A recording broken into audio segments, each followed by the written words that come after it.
Yo, what's going on, guys? Welcome back to Bullony Basketball. Here with Johnny. How's it going, Johnny? What's going on, Garrett? Hope everybody out there is having a great day. Excited to be back and ready to talk another week of basketball. We had some very competitive first-round series as well as some very non-competitive first-round series, but I'm ready to get into it. Yeah, and we took a break last week because obviously with all the stuff that's going on, we didn't know what was going to happen, and very well the season could have ended. So, that would have kind of been weird for our first season of Bullony Basketball. So that's the reasoning we didn't have a show last week. But now we're here. We're going to discuss all the first round teams and all the teams that got eliminated, really. Starting with in order of their elimination. So the Celtics swept the Sixers 4-0. Literally the day after Brett Brown got fired. What do you think is next for the Sixers? Yeah, it was the Sixers going into the playoffs. We talked about it a lot. Was probably the most intriguing team. One that we said wouldn't be surprised if they made the finals, but then also wouldn't be surprised if they lost in the first round. Obviously, going into it, when Ben Simmons got hurt, their chances were just drastically lower. That's the nature of it. As for what's going to happen this offseason, there's a couple things that we need to keep an eye out on. Do they keep both Embiid and Simmons, or do they ship one of them out? That's probably the biggest thing to consider. And then after that, obviously they need to figure out who's going to coach the team. A team like this with the personalities and them trying to mesh, I do not think a rookie head coach is the move. I think they should go for somebody that's proven, whether that's somebody that's been out of the game for a little like Mark Jackson or just another coach that's gotten fired. But those are probably the two biggest things to consider this offseason. I don't think they're going to move Embiid or Simmons, at least yet. I think that they're going to try and move on from some of their other expected starters. I know Al Horford wasn't a starter when it was end of the season, but between Horford or Tobias Harris or Josh Richardson, I know some of them have bad contracts, but it just seemed like all those guys didn't really fit that well, like with the team, and their depth has been like drastically getting worse and worse by the years. So, I mean, and honestly, like in that Celtics series, it really showed how much Ben Simmons, like his value, because he makes some of those guys look like really great players, and in reality, like they probably aren't. So I think that they're going to keep both of them. I wouldn't be surprised if Elton Brand got fired. I know that he was making what seemed like some really good moves last offseason, but it just hasn't panned out. And part of that, was Brett Brown's fault, but I think also with Elton Brand bringing in a weird group of guys and losing like Jimmy Butler and JJ Redick, I could see him gone too.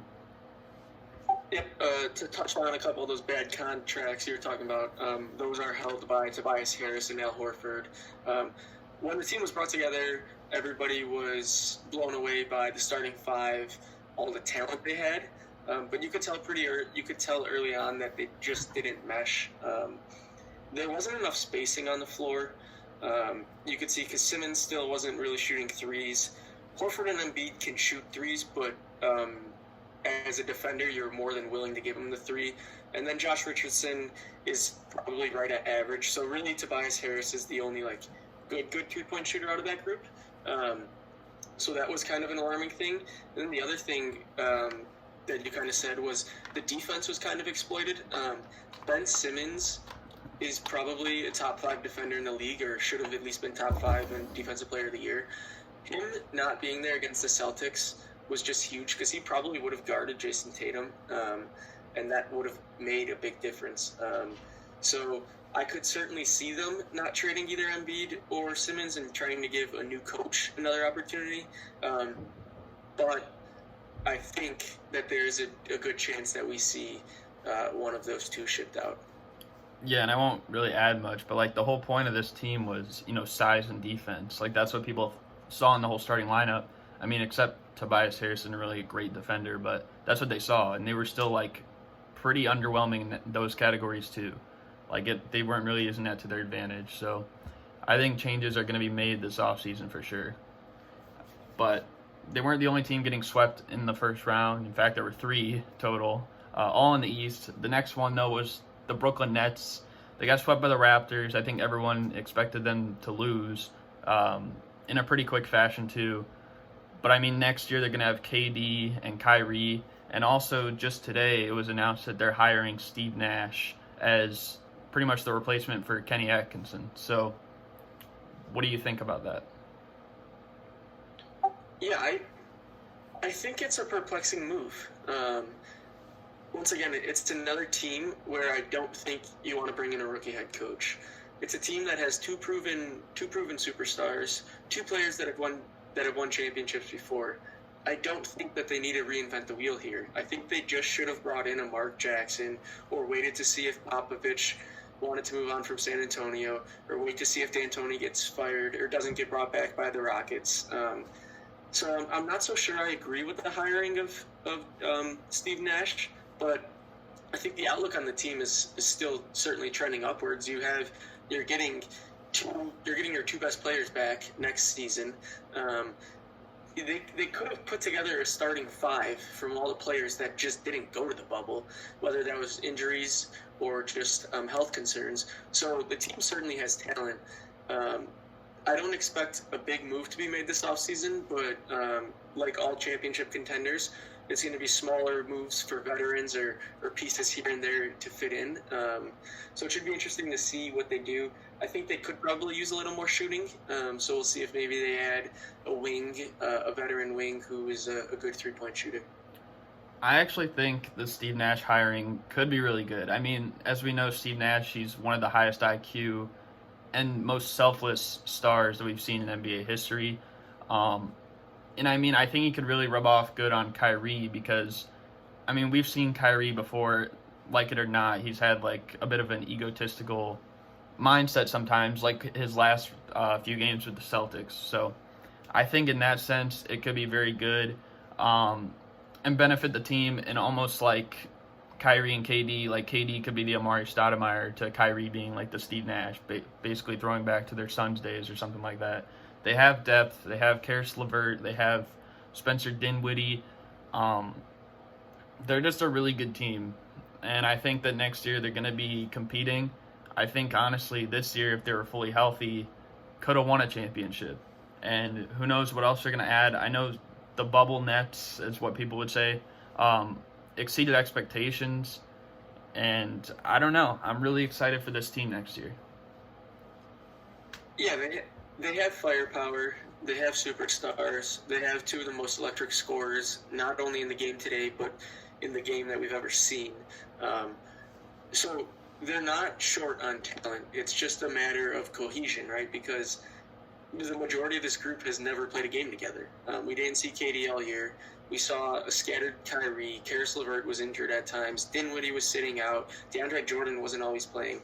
So early on next season, I don't want to overreact if things aren't working out very well because this team just simply hasn't played together. So just like most super teams, when they're put together, it takes a little bit of time. Look at the Miami Heat, that big three. It didn't happen overnight. They had a rough start to the season, but eventually things got figured out. So my emphasis on the Nets is going to be how they end the regular season, not necessarily how they start it. Definitely. And we're going to move on to the Heat-Pacers series, where the Heat, I think, surprisingly swept the Pacers. I don't think really anyone thought they'd sweep them. I think we all thought it would maybe go 6 or 7 games. But Nate McMillan also got fired. And, I mean, of course, they didn't have Domantas Sabonis for the series. What do you think of the Pacers moving forward? I think this is one of those teams that, unfortunately, is just going to be stuck in the middle.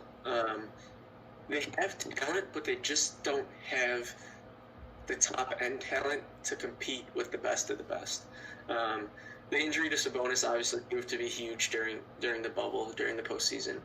And it's not like they're shy of talent, they're just shy of that high-end talent, right? Oladipo's a really good player, Brogdon's a really good player, Sabonis is a really good player, Warren was showing out. But I also don't think that McMillan deserved to get the boot. Obviously, you got swept. Obviously, you had some higher expectations, but there was no Sabonis. And look at what this Miami Heat team is doing right now. If Miami sweeps the Bucks, I don't think that Budenholzer is going to get fired. So I know that from Indiana's perspective, you can't look at it that way, but it's just one of those things where I think the firing of Nate McMillan was a little premature. Oladipo still was getting back to himself, and there was no Sabonis. So theoretically, 2 of their top 3 players were either not playing or not at full strength.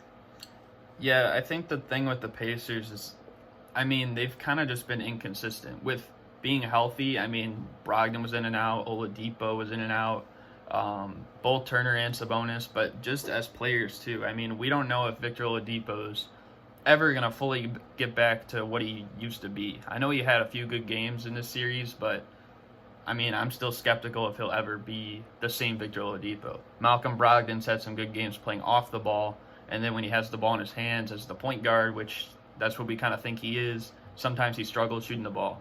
TJ Warren, one day he'll look like Kawhi Leonard, the next day he'll look like DeMar Carroll. Like Miles Turner's pretty inconsistent. Domantas Sabonis has his days. And they have good shooters on the bench. They don't really have much size on the bench, though, but I don't know. I think after a while, I mean, last year, the excuse was Oladipo was hurt, and they got swept by the Celtics. This year was Sabonis. After a while, you kind of have to look at that and be like, we can't be using this every single year. I mean, this is a team that took the Eastern Conference champs to 7 games in the first round just 2 years ago. And they were arguably worse then than they are now. So I think we have to take all that into account.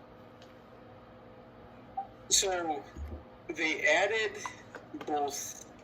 Well, actually, they had numerous additions last offseason, right? They got Malcolm Brogdon. They got T.J. Warren. They got Jeremy Lamb, who we got to mention him. He was injured as well. T.J. McConnell. So they brought on a lot of players, and obviously they didn't live up to their expectations. But at a certain point, do you think? So they fired Nate McMillan, but do you think this offseason that they have to that there's got to be some work done to the top end of the roster? Like, maybe do you trade Victor Oladipo? I know Miami's still looking for another star player. Do you ship Oladipo? Do you do something with Miles Turner? Those are some questions that have to be answered. What do you think they do with some of those top end guys? I think first you just got to see like if it's a system thing. I mean, they're testing this out with firing Nate McMillan, who, I mean, historically has kind of been a regular season coach. He was a regular season coach with the Sonics back in the day, with the Trailblazers. He rarely ever got out of the first round. So, I mean, it could be the problem with the coaching. We'll see. And then maybe if it doesn't work, maybe they trade Oladipo or Brogdon or one of Sabonis and Turner, which is what they've been talking about for years. But I don't know. I mean, we'll have to see. I think it was a disappointing end of the season for them, though. And yeah, I don't think that you can run it back with the same roster next year. Well, yeah, they'll have to, I think, make a few adjustments. I don't know. I think because they haven't really played together all year. Usually, like when Oladipo came back, Brogdon was still hurt. And then when Brogdon came back, Warren got hurt. And then Sabonis was hurt at the end of the year. So if they can stay together and stay healthy, then they have a chance. If they're not going to be healthy together, though, next year, then it's like, okay, this isn't going to work. Like, this isn't going to fit our timeline. We're never going to reach our potential. So, I don't know. I think at least one more year, like, run it back, maybe make a few additions, but we'll see. And, go ahead. Yeah, so obviously Victor Oladipo's health is a big question mark. But to me, the second biggest question mark is Miles Turner, because I don't know how he fits in on this team. He's a great rim protector, and you don't get that out of Sabonis. But do you think that this team is better off just moving Sabonis to the 5 and Warren to the 4? I've been thinking about it lately, and I kind of lean that way. But then you just have no rim protector in the paint, and I don't know what that does for you. See, what I thought originally, because there were rumors Sabonis could have came back for the Miami series. I thought they were going to have him off the bench. And honestly, that might seem crazy because he was just an all-star, but that kind of could make sense. I mean, we saw it with David Lee with the Warriors. Like, he was an all-star player, and they moved him to the bench, like, the next season. So I think maybe that could be a good move, too. Yeah, the bench the bench didn't have all that much pop this year. You know, it was McConnell, Doug McDermott, and Justin Holiday. It was just all guards, pretty much. And then once Sabonis was injured, it was Jakar Sampson or Goga. So they could certainly use a big off the bench. Would be interesting if they did utilize Sabonis off the bench. Yep, and we're gonna move on to the Bucks Magic series. I mean, we don't really have to talk too much about this, but Jonathan Isaac is going to miss all next year, as pretty much expected. What do you think of the Magic next year?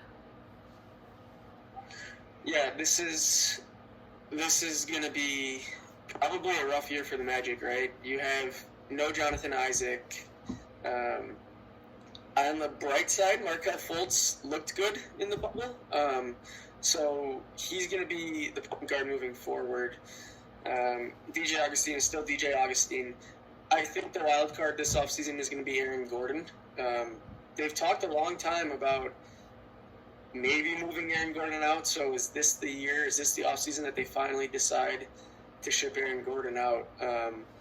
I think really those are the two big things, because they're kind of just void a lot of talent. You know, off the bench, it's your Kem Birches or your Wesley Wandus. There's no firepower there, and then you know, you have a couple of shooters in Terrence Ross and Evan Fournier, but you're still lacking a star outside of Vucevic, and I think Jonathan Isaac is going to be that guy, but without him this year, I just don't see how the outlook on the Magic is anything but a worse season than they had this year. Yeah, I don't think this is anything really too crazy. I mean, Jonathan Isaac is going to be a big loss next season. Like you said, they could trade Aaron Gordon and stuff. They're probably still going to be a middle-of-the-pack team, though. They very well could miss the playoffs with teams like the Wizards getting healthy, teams like the Bulls making, changes in the front office and stuff. But they're pretty much going to be somewhere around likely 8 through 10, 11 seed again. It's not going to be anything crazy, I don't think, for them next year. But and they're well coached. I think we should mention that Steve Clifford, he's done a great job, but the whole future of the Orlando Magic is squarely in the arms of Jonathan Isaac, and I guess you have Markelle Fultz hanging on there, but this whole team just does revolve around Jonathan Isaac, and a year without him just is going to be rough as an Orlando Magic fan. Yep, for sure. We're going to move on to the Western Conference teams now. The Lakers beat the Blazers in 5 games. I think this series had potential in some ways to be really good. Of course, like Lillard was dealing with the dislocated finger, and then he missed Game 5 as well. But what do you think of the Blazers going forward? Yeah, I think we know their core three, right? Their core three is Lillard, it's McCollum, and it's Yusuf Nurkic. Unfortunately, we didn't get to see Zach Collins in this series due to injury. But I think he's the second big, the first big off the bench most likely. Hassan Whiteside is somebody that they have to make a decision on. Is he gonna be back? Is he not gonna be back? The second guy they have to, and then they have a couple of wings they have to make decisions on. They have Carmelo Anthony. Do they want to bring him back? Melo says Portland's his home, but is that somebody that they want to bring back? And then it's Trevor Ariza. Same thing. I think Ariza would have been a huge player in this series, just because Portland didn't have anybody to guard LeBron. It was, it was Gary Trent that they were putting on him. It was Melo, and to be fair, Melo did do a fine job, but I think Ariza would have done a better job. So they're still searching for that wing that is really going to help them, because they have the 2 guards and they have the big. They just don't have the wing. We saw glimpses of Anthony Simons. Gary Trent started to play well. Is Rodney Hood still on the team? Yeah, he's injured. He tore his Achilles. I think it was in January or something. Okay, yeah, that's what I thought. So Rodney Hood he's a scorer, but I don't know if he's the long-term solution. They've tried out guys like Kent Bazemore. They really need one of their young wings to be that guy. So most likely Simons or Trent or possibly even Nasir Little in a couple of years. But that's really been the only thing holding them back for the last 4 or 5 years. Yeah, I mean, defensively this year, they took a huge step back, I'd say. Losing Aminu and Harkless in the offseason and Evan Turner. But, I mean, offensively, I think they took a huge jump adding Melo and stuff like that. Gary Trent was a pleasant surprise in the bubble. And really, I mean, a lot of people haven't noticed he's been playing well all year. He just hasn't really gotten the same opportunity throughout the seasons he did in the bubble. Like, he kept getting, like, further up and up in the food chain or something like that. Trevor Ariza being back is going to help. Maybe Rodney Hood comes back next season. It's going to be interesting to see what happens with Terry Stotts. But ultimately, I think having Dame, having CJ, Nurkic, Melo, I think you can count on them to be a playoff team again next season. Assuming they don't have, like, the same injury problems they had this year. I think that was just, like, a fluke. Like, almost everyone was injured, you know? But we're going to move forward to the Clippers-Mavericks series, which was probably one of the more physical series, I'd say. Porzingis, you know, he missed a lot of time with the meniscus, so that's going to be kind of tough to see going forward. But Luka Doncic had a crazy series. What do you think about the Mavericks going forward? Of Dallas, I think this is a big offseason for Dallas, right? They need to find that third player aside Luka and KP. I think this offseason Porzingis will finally be able to, hopefully he'll be able to be healthy and ready for the start of next season. But if he can do that, you know, you have two bona fide stars right there. It's that third guy. Once again, it's a wing. You know, Jimmy Butler would have been that guy. Imagine if they brought Jimmy Butler. And so I think they're still looking for that guy. I have seen some rumors that they want to bring some gritty guys around them, whether that's a Jay Crowder or somebody like that, because we have seen it against the Clippers. They were just physically outmatched, right? Luka and KP aren't necessarily trying, or at least Porzingis isn't trying to draw contact. Cleveland played well. Hardaway's a good shooter. Dorian Finney-Smith has gotten better every year he's been there, but they were really missing. They're really missing some physicality. You know, if you look at the Clippers, the Marcus Morrises, the Kawhi Leonards, people that are just they're looking to play physical. In Dallas, just they're not built that way. They don't have that. Carlisle's a great coach, but I still think that they're still another player away, and it is going to be scary if they can get a third co-star. You know, the Mavericks, they're really similar, I'd say, to the Lakers. I mean, Luka draws comparisons to LeBron almost all the time. You know, Porzingis and Anthony Davis can both stretch the floor and play good defense, but they don't really have, like, the third guy that you can rely on all the time. I know Tim Hardaway Jr. has been solid. I know Jalen Brunson, when he was healthy, was pretty solid, but it's like still finding, like, the third guy, and that's the problem with the Lakers, I'd say, right now, too. Of course, the Lakers are a much better defensive team, and they're more experienced. But I think that this Mavericks team is going to be good going forward. I think they exceeded expectations, even winning 2 games in the series against probably the favorites to win the title, or at least one of the favorites in the Clippers. But yeah, it's going to be interesting to see going forward. I think that they're only going to get better, and they'll probably have like 10 years with this duo of Luka and Porzingis. So yeah, and of course Rick Carlisle being one of the most experienced and best coaches in the league is going to help as well. But we're going to move on to the Nuggets-Jazz series. The Utah Jazz were up 3-1 in this series, ultimately blew it, got all the jokes all over social media. But, I mean, we could talk about the Donovan Mitchell and Jamal Murray showdown, and what do you think that the Jazz need to do next? Yeah, so this was clearly the best one-on-one matchup we saw throughout the playoffs, no doubt, at least in the first round.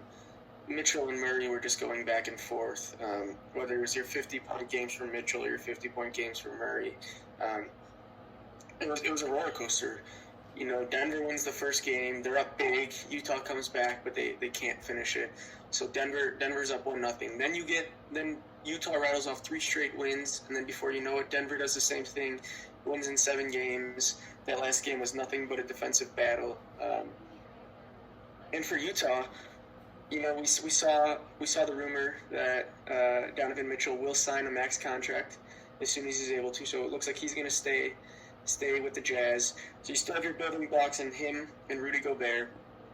If Bojan Bogdanovic is healthy next year, I think, here, listen, if Bojan Bogdanovic was healthy in this series, Utah would have won, and it would not have taken them 7 games. Without Bogdanovic, they just don't have the depth. I don't think people understand that you get 35 minutes out of Bogdanovic every night. You get probably your best wing defender. You get probably your best shooter. So he is that important to this Utah Jazz team. You're going to have Mike Conley back. You still have Royce O'Neal who can defend. Juwan Morgan, I don't expect much out of him, but I think he got some valuable experience. Whether or not they bring Clarkson back, that's going to be interesting. They still don't really have a backup point guard, so they might have to address that. They still need a backup big because Tony Bradley just has not looked good at all. Georges Niang can shoot the 3, so I think there's a glimmer of hope there. But I think they still need some pieces to round it out. Like, I thought Ed Davis was going to be a really good player for this team and just never really panned out. So I think a backup big and a backup point guard is really where this team needs to look.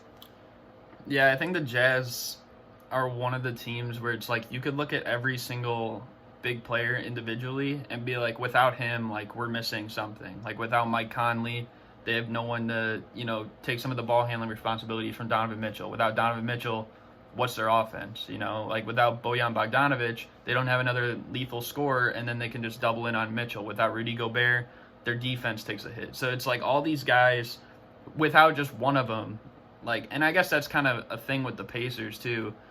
Without all of them together, it's going to be really hard. But I think with Bogdanovic, I think they would have won the series too.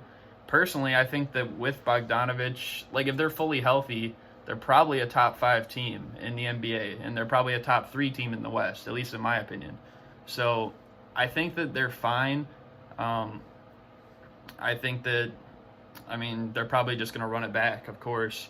I think Conley had some good moments in the playoffs. Of course, the last game was pretty bad, but, when he first came back, like games 3, game 4, pretty solid, and even in the bubble for a little bit too. So I'm not too worried about the Jazz going forward.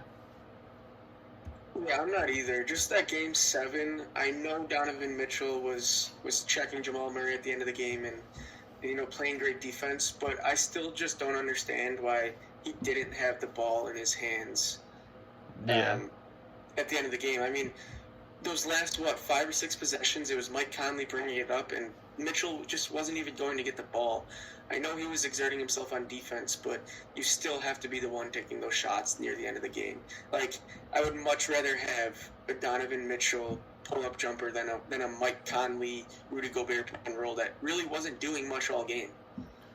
Yeah, and it's tough. It's tough to put, any blame on him. He should have went and got the ball, but he also set a record. He scored the most points by an individual in a first-round series ever. So I think, you also got to give him praise for that. I think that it was definitely a series. It was going to hurt no matter what. If the Nuggets lost, you'd look at Jamal Murray's side, what he was doing, it was going to suck. And same thing for the Jazz now. So either way, something bad was going to happen out of it. Yeah, exactly. That's a great way to look at it. And you just got to look at the future of the league. The future of the league is in good hands. Sure, you have your Lukas and you have your Giannis, but you have 2 bona fide superstars who really broke out. We've seen Donovan Mitchell put up some big games in the playoffs before, but this was really the first time we saw Jamal Murray do this. And after they lost to Portland last year, he was talking about how I need to get better and I don't want to play like this in the playoffs again. And then 3 straight games of him just absolutely taking over. So I think the future of the league is looking bright. Yep, a crazy game 7 for sure. Just like the one we had last night, which was the Rockets Thunder. The Rockets ended up winning. A tough game for James Harden, honestly. And of course CP3, he came up big most of the fourth quarter. Just at the end, they couldn't get the win, so he couldn't get revenge. And Lou Dort, what a game by Le Gwent Dort. But what do you think of the Thunder's season this year and what they have going forward? This was a team that had a 0.4% chance of making the playoffs at the beginning of the year, per ESPN's BPI. So clearly they exceeded expectations. We had a team that OKC, they not many teams match up well against the Rockets because a lot of teams have a traditional big, but Steven Adams just doesn't. He's such a traditional big where he just doesn't shoot. He doesn't do any of that. So going into it, we knew that the matchup was going to be tough. But I think what we learned is that Lou Dort is going to be really good.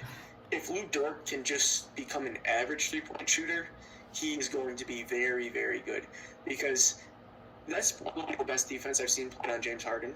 And for how bad he was shooting all series long, for him to come out in that game, in Game 7 and score 30 points, my hat's off to him. Clearly, at the end of the game, he got blocked, and then he tried to throw it off Harden. It didn't work. But I don't think we should be looking at that as much as we should be looking at how well he played in Game 7. Then you have Chris Paul, and I feel very bad for Chris Paul because first I should say Chris Paul is one of my favorite players. So I'm a Chris Paul lover. I like Chris Paul a lot. He just couldn't get it done last night. He seemed to be a second half player all series long. I just think he should have asserted himself a little bit earlier. And OKC, it's weird. They have a great 3-guard lineup, but it's really 6 guys that can be on the court, and they just couldn't find the right 5 most of the game, right? Whether it was, do you want Schroeder on and Adams off? Do you want Schroeder on and Dort off? So Billy Donovan was trying to play around with it and just couldn't necessarily find exactly what he needed. But I mean, they gave him a hell of a series, a hell of a game. And many people thought Houston was going to move on, as did I. I just didn't think it was going to go 7 like this. Yeah, I also feel for Chris Paul as well. I kind of just wanted to see the Thunder win just so he could get, like, that revenge, like, that'd be, like, an all-time story, But, I think he got his revenge in his own way. People were writing off his career, saying he was washed, saying it was over, and he came out this year, he had an insane season. He might be an All-NBA player once those get announced and stuff like that. And even to take this Rockets team, I know they didn't have Westbrook half the series, but even to take this Rockets team to 7 games and it comes down to the final possession, really, like, that says a lot in itself. They definitely overachieved. Like you said, they had like less than a 1% chance to make the playoffs. And Lou Dort, I know it's easy to blame the guy at the end, for not throwing it off Harden, but he had 30 points, like, nobody could have said going into that game, Lou Dort's going to have 30 points tonight. And, without the 30 points, they're not in the game, and they have no chance. So, it's, like I said, it's easy to blame someone like that, but I don't think you can in that situation. And OKC, they also did stockpile a lot of draft picks for Paul George. So, I think that they have a good future. It's going to be interesting to see what happens with Chris Paul, Gallinari, Steven Adams, if they're still there, Schroeder, whatever, but we'll see. Yeah, really, Shai Gilgeous-Alexander is their guy moving forward. Lou Dort is under a very favorable team contract, so he's there. But outside of that, there's a lot of question marks surrounding the team. Billy Donovan did a great job this season, so obviously he'll be back. But there are a lot of questions to be answered this offseason. It's going to be interesting to see what Sam Presti does. Yep. Also, Darius Baisley, I think, played pretty solid in the playoffs as well. So they have him moving forward too. But we're going to move on to the second round. We're going to kind of go quicker through this. We went like pretty long on each of those teams. But in the second round, we're kind of just going to make our picks, give a little spiel. But between the Celtics, Raptors, right now the Celtics are up 2-0. They play again tonight. Could be up 3-0 or 2-1. What do you think the series is going to end up as? I think this series goes at least 6 or 7 games. I cannot see Toronto going down that easily. Boston may be the best looking team out of the East. It's either them or Miami, who we'll talk about in a second.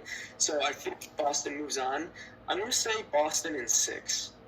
Yeah, I think Boston in 6 is a good pick too. The Raptors, they've struggled all year against the top teams. And I mean, this really helps for the Celtics because if they can get to the finals, especially if they don't have to play the Bucks, they might get Hayward back. So, I mean, he was supposed to miss 4 weeks. He's already been out about 2.5. So that could be even a bigger boost going forward. But moving on to the Bucks Heat. Right now, the Heat, they're up 2-0 in the series as well. So, what do we think this series ends up as?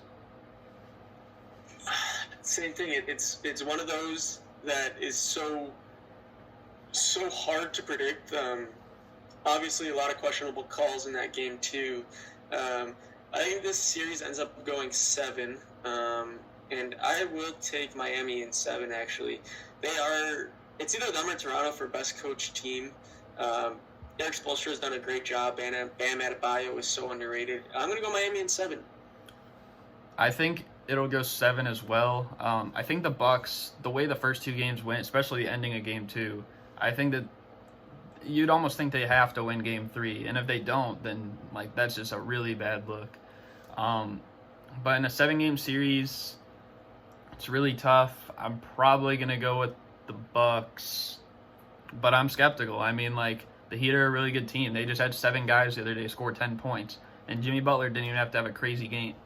So, and they do have the coaching advantage as well. So, we'll see. Moving on to these next 2 series that haven't started yet. This one starts tonight, tomorrow, or yesterday, I guess, when you guys see this. Clippers, Nuggets. What do you think? Yeah, I'm gonna go Clippers in 5 here. I was expecting that Denver-Utah series to go no more than 6. Denver just hasn't necessarily shown me enough. I could easily see Jokic just being run off the floor, not being able to keep up with the pace. And then the Clippers just have a ton of bodies to throw at Jamal Murray. They're going to make the Gary Harrises and the Torrey Craigs beat them. They're going to get the ball out of Jamal Murray's hands. They're going to, like I said, they're going to make Gary Harris make shots. They're going to make Torrey Craig make shots, or Monte Morris, or Jeremy Grant. I just think they're going to be completely outmatched. Yeah, I think Clippers in 5 too. I think even if Utah advanced with the team that they currently have right now with no Bojan Bogdanovic too, it would have been a bad matchup for them. But even with the Nuggets right now, I think that like it's gonna wear down on them. I mean, Nikola Jokic, he's probably really exhausted. I mean, those last 3 games were, insane. Like the first 4 games of the playoffs, he was kind of like sluggish, stuff like that, whatever. Jamal Murray, he's historically so far been an inconsistent player. And he's made questionable moves. Even that move at the end of the Jazz game. I mean, he almost threw away their season pushing the ball up the floor to try and get a layup for Torrey Craig. So we'll see. But I think Clippers, with Kawhi, Paul George, Lou Will, Montrezl Harrell, I mean, they're the favorites to win the title for me. So I have them winning in 5. But last series... Oh, go ahead. Sorry. No, I said nothing, Ned. You're good. Oh, okay. And then Lakers, Rockets. This should be an interesting one, but what do you think? Coming in, I thought that the Rockets were just going to give the Lakers a series just because they're a team, like I said earlier, that not many teams really match up with, right? Because they still play JaVale McGee and Dwight Howard for basically all 48 of their center minutes. I think we might see that change this series and see AD get shifted to the 5 a bit more, and then either play LeBron or Markieff Morris at the 4. But I'm going to go Lakers in 6 here. I think Houston's going to be able to salvage a couple games, but I just don't think that they have enough to get over. I think it'll go 7. I think the Lakers will still win, but I think it'll go 7. I mean, Westbrook has played really good against the Lakers all year. The small ball has worked so far in the regular season against the Lakers. And it's going to be really tough, especially if they're hitting their shot. If the Rockets are hitting their shots, they could win this series and maybe even like quickly. The Lakers haven't really been a great 3-point shooting team. I know they found their rhythm in like game 2 of the Blazers series, but I don't know. I mean, the Rockets, if they're finding their rhythm, then it could be a quick series and they could still win. But I'm going to pick the Lakers in 7 on this one. Just quickly, I wanna address this one point quickly. How I've been thinking of this. How does Houston starting five like match up with the Lakers? Like, do they go zone? Because what, PJ Tucker's most likely going to guard? Is it going to be PJ Tucker on Davis and then Covington on LeBron, and then like just say we'll screw it, we'll put Eric Gordon or James Harden on JaVale McGee? Like what are they going to do? I think they will go zone. When they played the Bucks in the bubble, they did a zone on Giannis, and I think that they might try and do the same thing with LeBron having the ball, and the fact that there really isn't that many great shooters in both the Bucks and the Lakers' main five. Of course, you got Chris Middleton for the Bucks, but like Eric Bledsoe's not going to be making threes all the time. Dante DiVincenzo is sketchy, and that's the same thing with like KCP or Danny Green. Like they have their nights and they have their off nights. But I found it interesting that I believe 538 gave the Lakers only a 35% chance to win this series. So they think that the Rockets are going to win against the Lakers, which I mean is possible, but that's pretty bold. Yeah, and obviously this gets a little bit easier when Jeff Green, or if you put Jeff Green on the court and keep Tucker and Covington on, then you match up a little bit better. But that starting five is going to be, that's probably the thing I'm looking out for the most, is how Houston decides to match up with LA defensively.